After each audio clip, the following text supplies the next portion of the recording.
ใส่วันสร้างตั้งธนาคารแห่งสปป.ลาวครบรอบ54 ปีเต้ามูลเชื่อวันสร้างตั้งธนาคารแห่งสปป.ลาวครบรอบรายละเอียดขออนุญาตเล่าประวัติความเป็นมาหน่อยนึงเนาะประวัติได้เคลื่อนไหวงานที่ของผลงานพม่าติดพันแรงสนิทแน่กับชนบทปฏิบัติปัจจุบันแสดงพัฒนาการเนี่ยยังมีผลการรักษาความมั่นคงของระบบสถาบันการเงินการประกอบส่วนและยืนยันรวมในการพัฒนาเศรษฐกิจสังคมในส่งเสริมการผลิตภายในแก้ไขความทุกข์ยากของประชาชนประดาเท่าการเคลื่อนไหวของธนาคารเทียบเหมือนสายเลือดต่อเลี้ยงเศรษฐกิจได้ให้ไทยเป็นรัฐหนึ่งที่มีความเป็นเอกราชเพื่อเป็นแป้นใหญ่ภายหลังสร้างตั้งธนาคารแห่งสปป.ลาวได้พิมพ์จำหน่ายเงินพุทธป้อยออกจราจรหักไซภารกิจปฏิวัติเป็นทางผลิตในวันที่ 12 ตุลาปี 1968 การประกาศวันสร้างตั้งนับจากนั้นเป็นต้นมาได้ถือเป็นวันเฉลิมฉลองวันสร้างตั้งธนาคารและแขนงธนาคารของสปป.ลาวอย่างเป็นทางการตามดำรัสเลขที่1ข้อหมายของสำคัญยิ่งการเงินต่างๆธนาคารของพวกเราได้มาสู่ของการต่อสู้เพื่อความเป็นเอกราชเป็นเจ้าตนเองเป็นที่หมายให้การเคลื่อนแยกขยายตัวของการปฏิวัติธนาคารแห่งสปป.ลาวกำเนิดขึ้นในภาวะสงครามมีความยุ่งยากซับซ้อนที่การต่อสู้เพื่อของพวกเราไปก้าวสู้ระยะไม่ระยะให้การรู้ปั้นแปลต่างๆผู้พัฒนาศาสตร์และสร้างสรรค์พัฒนาประเทศชาติโดยภายใต้การนำพาของพรรคประชาชนปลาวในระยะนี้ธนาคารที่มีหลักฐานซึ่งได้เริ่มจะตั้งปฏิบัติในปี1986เป็นที่หมายให้การเปลี่ยนแปลงใหม่และการเศรษฐกิจอย่างลึกซึ้งของประเทศเราสภาพรัฐมนตรีได้มีเอาปีสองกรกฎปี1989ภายใต้การที่นำโดยผู้ของประธานฝ่ายสอบผู้บริหารสำหรับแถลงธนาคารและได้กล่าวถึงบรรยากาศเฉลิมฉลองวันสร้างตั้งกอรครบรอบ51 ปี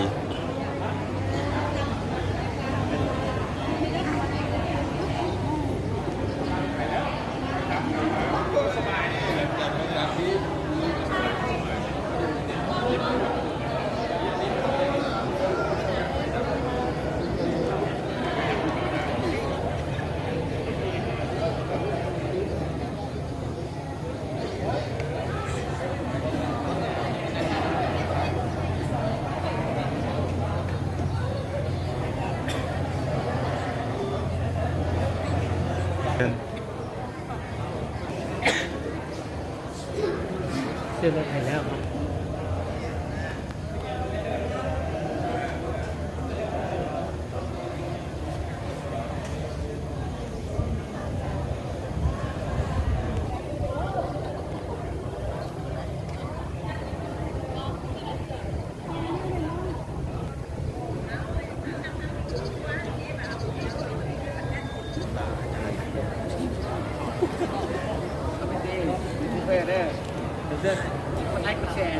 โอเค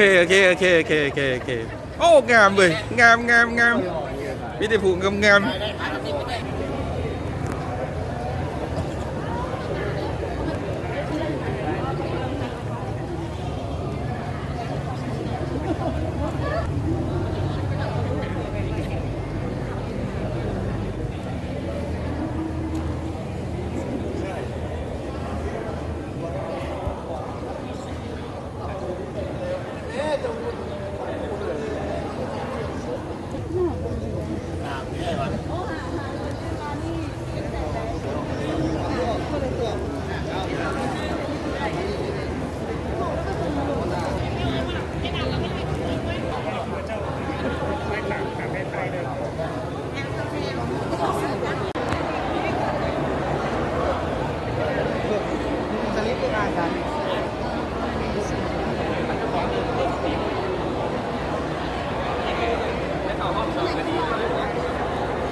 ายรูปกันได้เลยรถน้ำถ่ายรูปกันได้เลย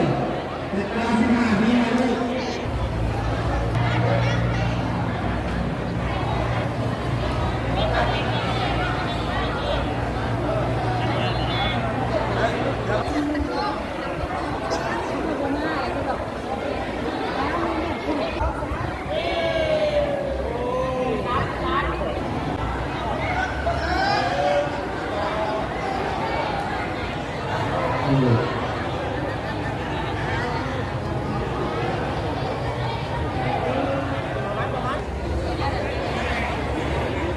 ขอโทษด้วย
คือเลยไปรวมกันเลยนะ